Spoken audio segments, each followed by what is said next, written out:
사랑하는 성도 여러분, 오늘은 5월 가정의 달을 맞이하여 서만찬과 부활절로 세 번째 주일이며 어린이 주일입니다. 오늘은 신명기 6장 3절에서 9절 말씀인 가장 가치 있는 유산이라는 주제로 귀한 은혜 받는 주일 성수가 되시기를 바랍니다. 성도 여러분, 하나님은 겸손한 사람을 사랑하십니다. 하나님은 겸손한 사람을 높이십니다. 그런데 사람은 스스로 높아지려고 합니다. 스스로 높아지기 위해서 노력하고 성취한 사람의 이야기를 채집하고 공개하여 그것을 돈으로 만드는 사람도 있습니다. 세계화 자유시장 경제에서는 무한 경쟁을 당연하게 여기고 경쟁에서 살아남은 것은 물론이고 남들 위에 우뚝 서야 성공했다고 평가를 합니다. 그런데 성공했다는 사람들의 이야기를 보면 의외의 요소들을 찾을 수 있습니다. 그것은 다른 사람을 사랑하고 배려하고 함께 하려고 노력했는데 성공했다는 내용입니다. 남들보다 앞서려고 발버둥 치고 남을 제치고 무시하고 사는 사람은 오히려 더 낮아지게 되는 이야기도 있습니다. 물론 본인의 아이디어도 좋고 세상의 흐름과 때가 잘 맞아서 성공한 것처럼 보이는 사람도 있기도 합니다.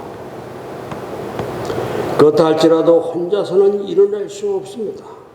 크든 작든 협력자가 있기 때문에 성공하는 것입니다. 진짜로 성공한 사람은 자신이 하고 싶은 것을 이루었어도 하나님이 도와주셔서 여기까지 왔다고 말하는 사람이 있습니다. 하나님께서 협력자를 만나게 해주시고 하나님이 좋은 동역자를 붙여주셔서 함께 일하게 되었다고 늘 고백을 합니다. 위기를 만났을 때는 하나님이 피할 길을 주셨다고 고백을 합니다. 이처럼 겸손한 사람은 하나님이 어찌 복 주시지 않으시겠습니까? 아멘이요? 성도 여러분, 요즘 젊은이들은 괜찮은 직장에 들어가기가 너무도 어렵습니다. 대기업에 들어가는 것이 꿈이지만 대기업이 아니더라도 연봉과 복지가 잘된 중소기업에 들어가는 것도 쉽지 않습니다. 대부분의 청년들은 연봉도 작고 복지도 열악한 소규모 사업 쪽에 다니거나 배달 일을 하는 경우가 많습니다. 이렇게 일을 해서는 미래가 불안해집니다. 왜냐하면 소규모 사업장이나 배달과 같은 알바 수준의 일을 하면 한 달 벌어서 한 달 쓰기도 부족하기 때문입니다. 2022년 3월 19일 서울경제신문에서 부모보다 가난한 MZ 시대, 예고된 상속 분쟁이라는 글을 보았습니다. 이 MZ 세대를 수식하는 많은 특징들이 있는데 그 중에서 부모보다 못 사는 최초의 세대라는 특징을 갖고 있습니다. MZ 시대. 6.25 전후 이래로 대한민국은 급격한 경제 성장을 이루어가면서 경제적으로 풍요로워졌고 부모는 자녀보다 더 잘 살도록 공부시키고 뒷바라지를 했습니다. 그러면서 부모보다 자녀가 더 경제적으로 풍요로운 생활을 했습니다. 그런데 MZ 세대부터 그렇지가 않습니다. 자녀가 부모보다 더 가난한 세대가 되었어요. 이렇게 변화하게 된 이유는 경제 성장률의 점진적인 둔화도 있겠지만 대기업 중심이 문제였습니다. 중소기업과 대기업의 임금 복지의 차이가 너무 더 크다 보니 중소기업에 들어가고 싶어도 연봉과 복지가 비교되면서 상대적인 박탈감과 자격지심을 갖지 않을 수 없습니다. 이렇게 산업의 구조적인 문제 때문에 열심히 일해도 통장에 돈이 쌓이지 않고 항상 텅텅 비어서 뭐라고 합니까? 통장이라는 말까지 생겼어요. 이렇게 자녀 세대가 부모 세대보다 가난한 구조가 되어버리자 자연스럽게 자녀들은 부모의 재산에 관심을 갖게 됩니다. 자녀보다 부모가 재산이 많다면 당연히 자녀에게 재산을 상속해 주려고 할 텐데 여러분의 재산을 어떻게 상속해 주시려고 하십니까? 생각해 보셨습니까?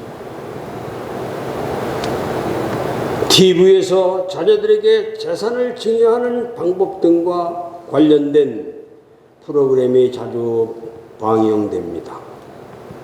그런 프로그램을 보면 자녀에게 주식을 주거나 집을 증여하여 헌금을 증여하거나 하는 방법을 알려줘요. 이런 것들은 이 세상을 살아가는 데 필요합니다. 어떻게 하면 내 자식에게 자산을 효과적으로 그리고 잘 물려줄까?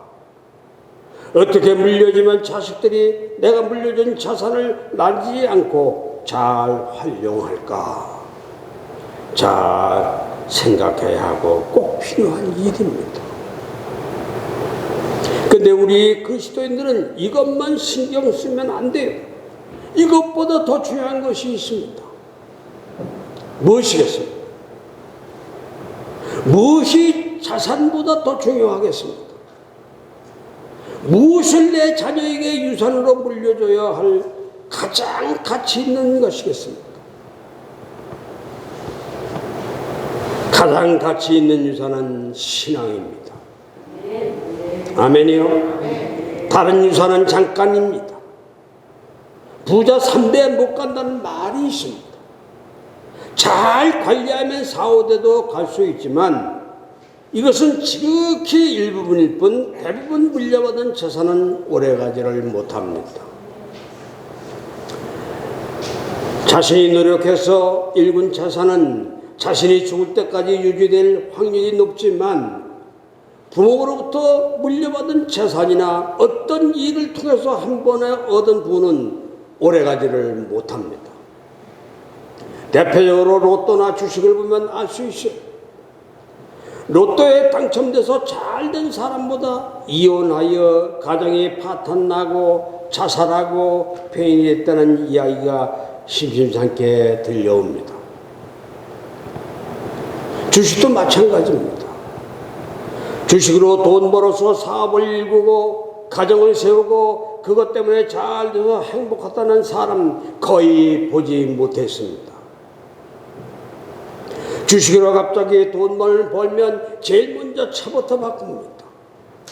그리고 소비 패턴이 바뀝니다. 그것을 더 크게 주식에 투자하거나 다른 사업에 손댔다가 망하는 사람들이 무지개 있습니다. 그렇다고 세상의 유산에 다 그렇게 일장춘무로 끝나는 것은 아니에요.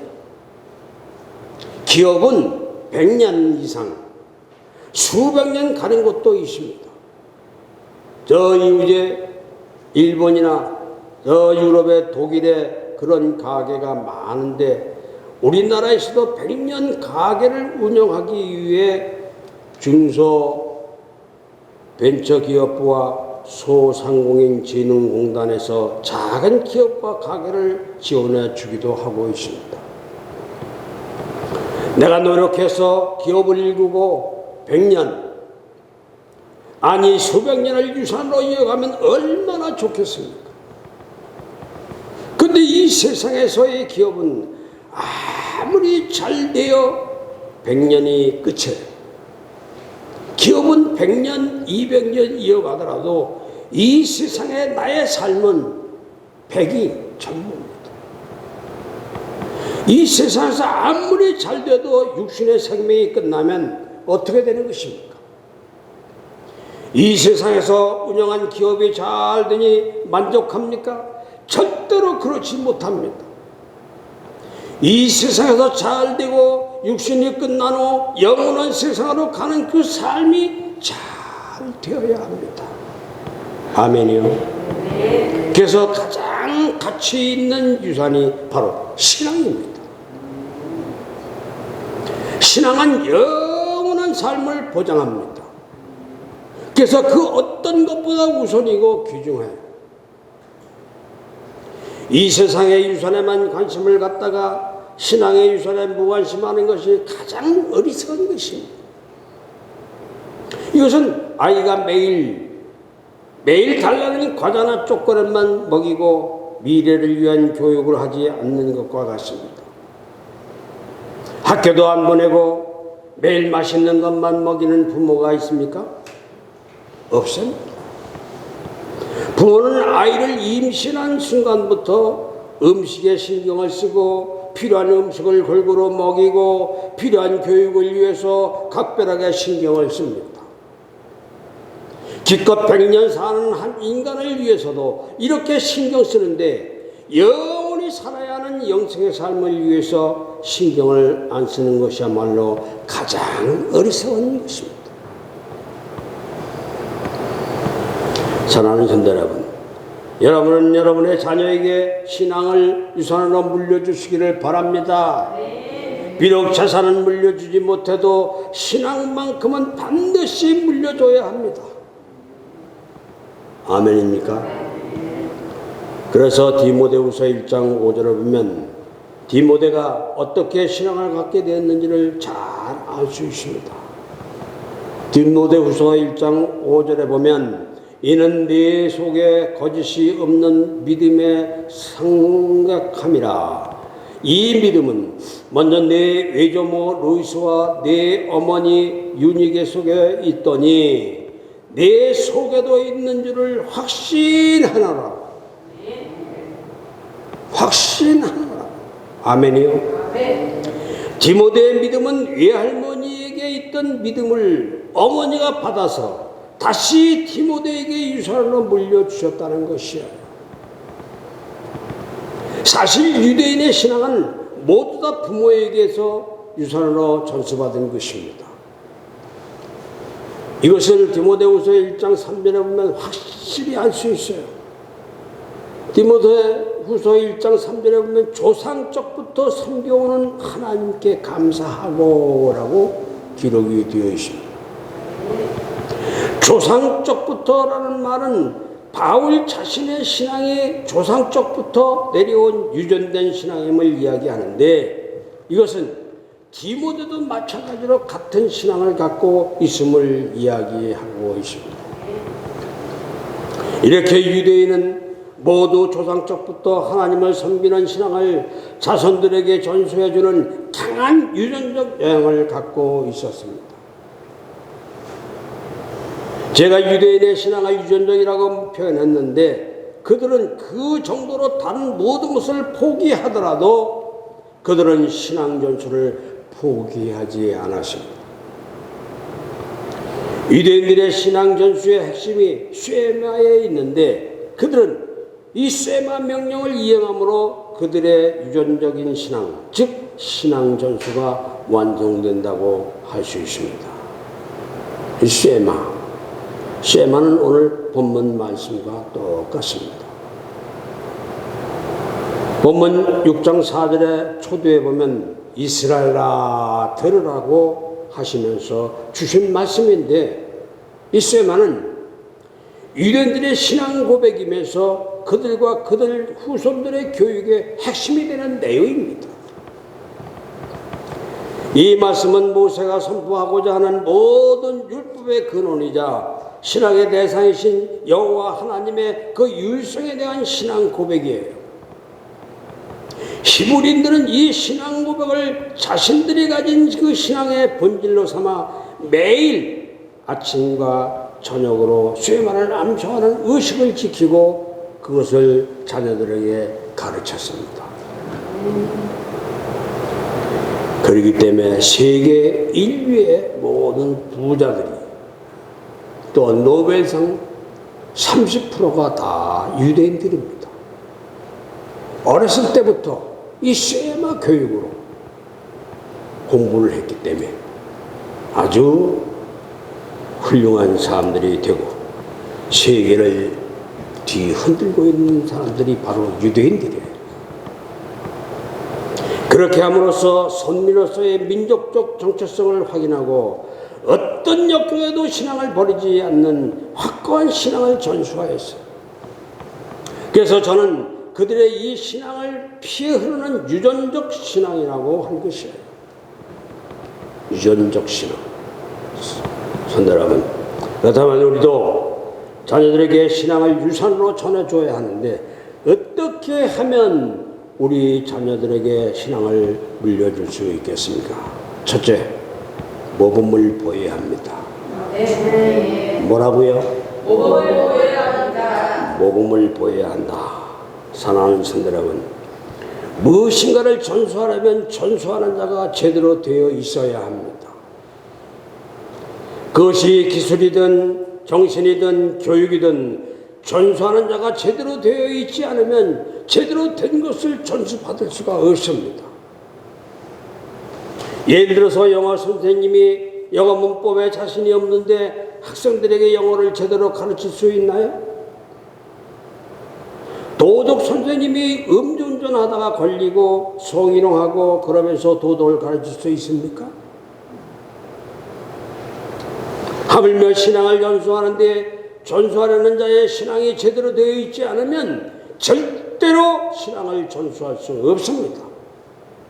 그래서 부모된 여러분이 먼저 바로 서야 할 줄로 믿습니다. 좋은 부모는 모범을 보이는 부모입니다. 모범을 보여야 자녀에게 신앙을 전수할 수 있는데 어떤 모범을 보여야 하겠습니까? 부모가 자녀에게 보여야 할 모범은 크게 두 가지입니다. 첫째는 삶이에요. 두 번째는 신앙의 모범입니다. 자녀가 좋은 신앙을 갖기를 바라는 마음으로 말로 지식으로 설명한다고 자녀가 신앙을 갖는 것은 아닙니다.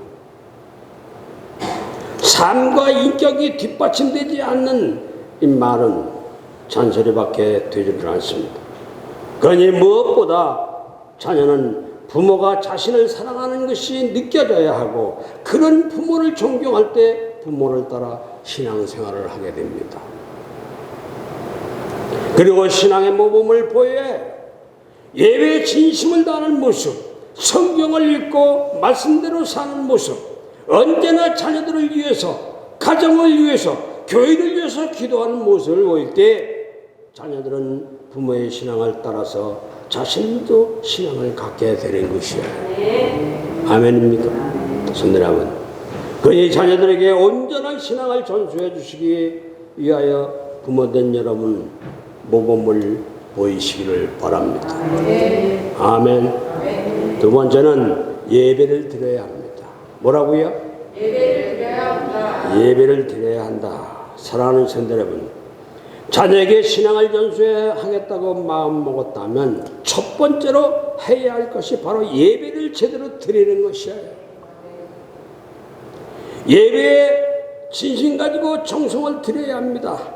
자녀에게 신앙을 전수하겠다는 분이 예배를 귀하게 여기지 않고 수시로 주일 예배를 빼먹으면 그 자녀는 제대로 된 신앙을 갖는 것이 어렵습니다.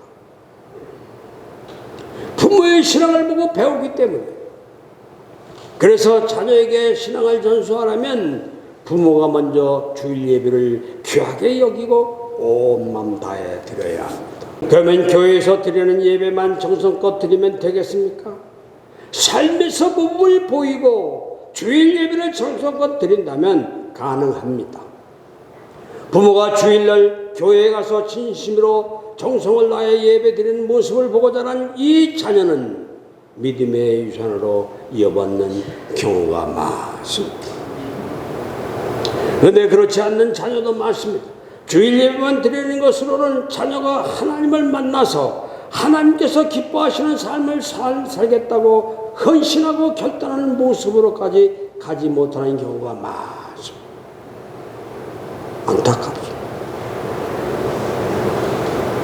그래서 필요한 것이 가정예배입니다. 가정예배도 예배로만 끝나면 안 되고 예배를 드리며 말씀을 가르치는 제자 훈련이 되도록 해야 합니다.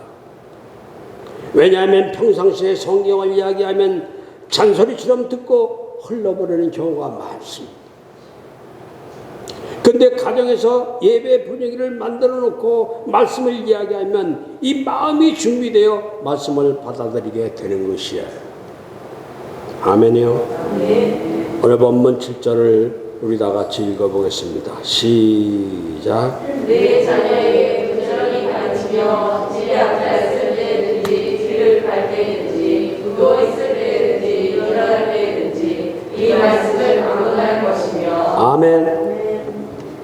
네 자녀에게 부지런히 가르치며 집에 앉았을 때든지 길을 갈 때든지 누워있을 때든지 일어날 때든지 이 말씀을 강론할 것이면 이 말씀대로 하나님의 말씀을 언제라도 가르쳐야 하지만 가르칠 때는 분위기를 만들어 놓고 가르쳐야 합니다. 그렇지 않으면 잔소리가 돼버리고 말아요. 그래서 본문도 가르치라고 합니다. 가르치라. 그냥 이야기하는 것이 아니라 가르치라는 말씀이에요. 성도 여러분, 가르치려면 분위기가 만들어져야 합니다. 분위기가 만들어져 있지 않은 상태에서 가르치면 잔소리가 돼버리고 맙니다.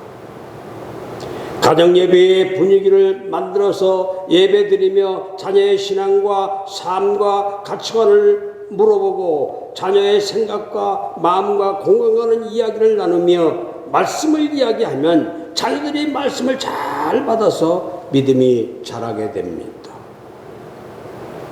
그러니 자녀에게 예배를 온전히 드리도록 가르쳐야 하며 교회에서의 예배뿐 아니라 가정 예배를 드려서 신앙이 온전하게 서도록 하시기를 바랍니다. 아멘. 아멘. 세 번째는 말씀과 기도를 가르쳐야 합니다. 뭐라고요? 말씀과 기도를 가르쳐야 합니다. 말씀과 기도를 가르쳐라. 사랑하는 성도 여러분, 쇠마는 예배 드릴 때 빼놓을 수 없는 꼭 필요한 교육 방법입니다. 그리고 예배의 필수 요소인 말씀을 지키기 위한 구체적인 방법들이 제시되어 있습니다. 하나님의 말씀을 자녀에게 가르쳐야 하는데 집에 있을 때나 길을 갈 때나 자고 깰 때 언제나 가르치라고 말씀합니다. 그래서 오늘 본문 8절에 보면 언제나 가르치라는 말씀을 더 강조해요. 너는 또 그것을 내 손목에 매어 기호로 삼으며 내 미간에 붙여 표로 삼으라고 합니다. 손목에 매라는 것은 손으로 하는 모든 일에 먼저 말씀에 맞는 일인지 확인하라는 거예요. 그리고 미간에 붙여 표로 삼으라는 것은 미간은 대개 인간의 지성과 이 사고를 상징합니다. 지성과 사고.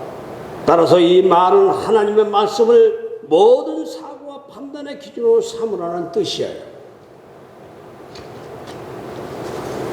오늘 본문 9절 말씀을 다 같이 읽어보겠습니다. 시작.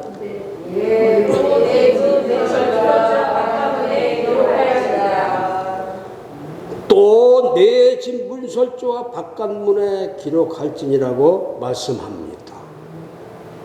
이 말씀 역시 하나님의 말씀으로 가정을 온전히 주관하도록 하라는 뜻이에요. 이렇게 하나님은 우리가 말씀에 지배받기를 바라며 말씀대로 살기를 원하십니다. 아멘. 그리고 쇠만은 말씀에 이어 개인 기도에서도 없어서는 안 되는 요소입니다. 이 말씀을 지키려면 하나님은 인도하심과 성령의 역사하심이 있어야 합니다. 그래서 우리는 이스라엘아 들으라, 성도들아 들으라, 똑같은 말씀, 이스라엘에 들으라고 하시는 하나님의 말씀을 듣고 지키기 위해서는 기도를 해야 합니다. 기도하지 않으면 우리에게 주시는 이 말씀을 지킬 수가 없습니다. 하나님께서는 이스라엘을 당신의 백성으로 삼으시고 명령과 규례와 법들을 주셨습니다. 이 율법을 지키면 그 백성이 하나님의 말씀대로 땅을 차지하게 되고 그 땅에서 크게 번성될 것이에요. 이 명령과 규례와 법들을 요약한 것이 바로 오늘 본문 쇠마입니다. 신명기 6장 3절에서 9절 말씀.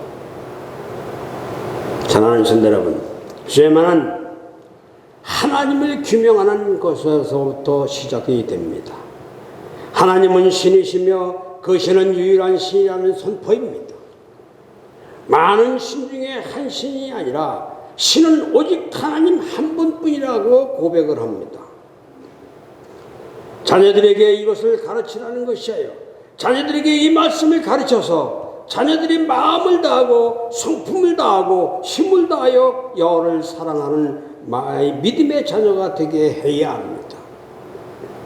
그렇게 된다면 여러분이 주식을 유산으로 남겨주거나 집을 유산으로 남겨주지 못해도 믿음을 유산으로 받는 자녀는 분명히 하나님께서 주시는 복으로 내가 크게 번성하는 말씀이 이루어질 줄로 믿습니다. 아멘. 아멘. 기도하겠습니다. 겸손한 어린이를 사랑하시는 하나님 아버지, 우리가 스스로 높아지려고 애쓰지 않게 하시고 어린이와 같이 겸손하게 하나님과 주님의 몸된 교회를 섬기게 하심을 감사드립니다.